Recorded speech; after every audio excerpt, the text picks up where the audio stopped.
네, 티트렌드 이만희 컨설턴트와 함께합니다. 안녕하세요. 안녕하세요.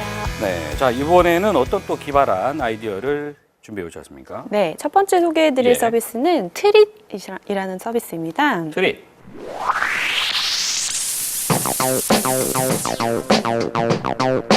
제휴 미용실에 방문해서 네. 무제한으로 헤어 드라이 또는 스타일링을 받을 수 있는 서비스예요. 무제한 방문이라는 게 뭐면 어떤 의미죠? 월 125달러를 지급을 하면 본인이 원할 때 미용실에 방문해서 헤어 스타일링을 받을 수가 있는 그래요? 거예요. 모바일을 이용해서 이제 예약을 하고 방문을 할 수 있는 그런 서비스이죠. 그런데 드라이를 하러 방문을 한다? 드라이가 중요합니까? 그러니까 예를 들어 여성분들 같은 경우에는 공감을 하실 텐데 네. 아무리 자기가 드라이를 잘한다고 하더라도 예쁘게 나오기가 어렵거든요. 사실 뭐 저도 고백하자면, 예, 저도 방송 때문에 이 전문 헤어 디자이너들의 손길을 그렇죠. 또 이렇게 스쳐야만이 이 뭔가 스타일이 만들어지는. 이 가격에는 뭐 예를 들어 커팅을 한다거나 네. 펌어를 한다거나 이런 가격은 하나도 포함되어 있지 않고요. 예.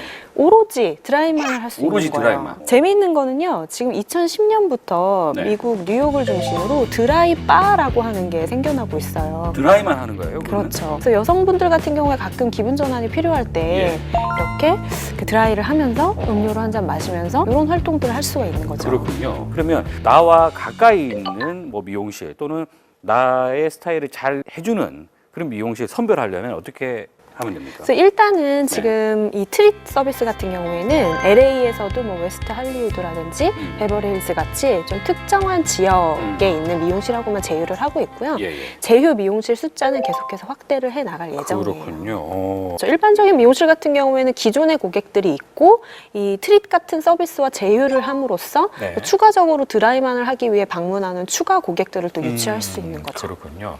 이게 만약에 이제 한국에 들어온다면 여성 입장에서 어떻게 생각하십니까?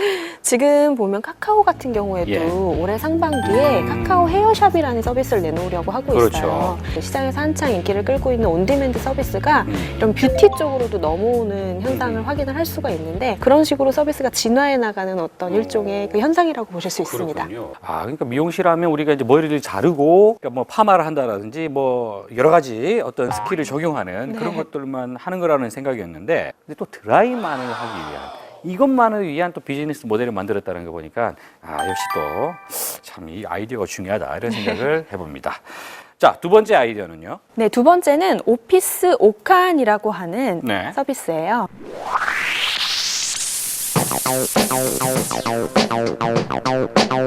네, 사무실에 그 직원들이 필요할 때마다 음식을 꺼내 먹을 수 있는 냉장고가 설치되는 서비스라고 생각하시면 됩니다. 냉장고를 설치해 주는 거예요? 아니면 냉장고와 그 음식들을 함께? 음식을 함께 채워주는 거죠, 물론. 네.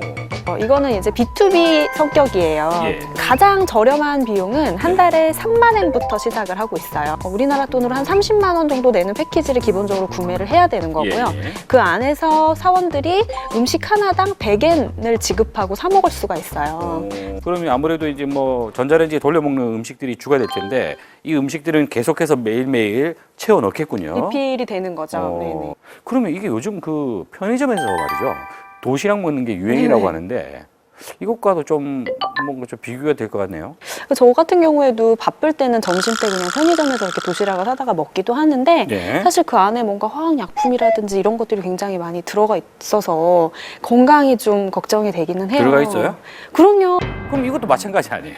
이 상품 같은 경우에는 그래서 그런 것들을 강조하고 있어요. 네. 물론 전자레인지에 데워서 먹을 수 있는 거긴 하지만 뭐 방부제나 이런 것을 사용하지 않은 굉장히 오가닉한 제품이다. 예. 이런 것들 강조하고 있죠. 자, 이런 서비스가 한국에 들어온다면 가능성 어떻게 보십니까?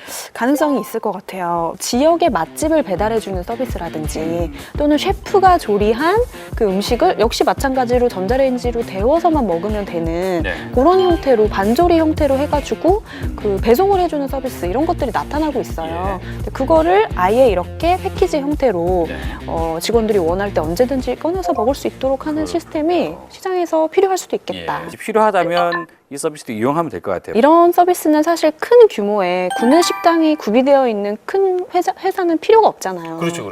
근데 작은 오히려 스타트업들, 스타트업 기업들 같은 경우에는 이런 서비스가 딱 적당하게 이용할 수 있는 사이즈가 아닐까. 티트렌드를 할 때마다 느끼는 거지만 항상 돈은 아이디어고 아이디어는 생활 주변에 있다는 거 진리인 것 같습니다. 자, 오늘 이야기하신다고 대단히 고생하셨습니다. 고맙습니다. 감사합니다.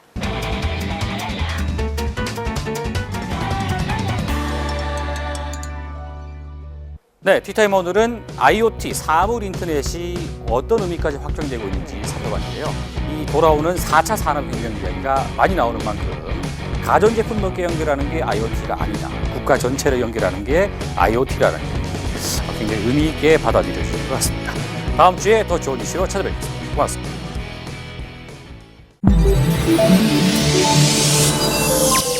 KBS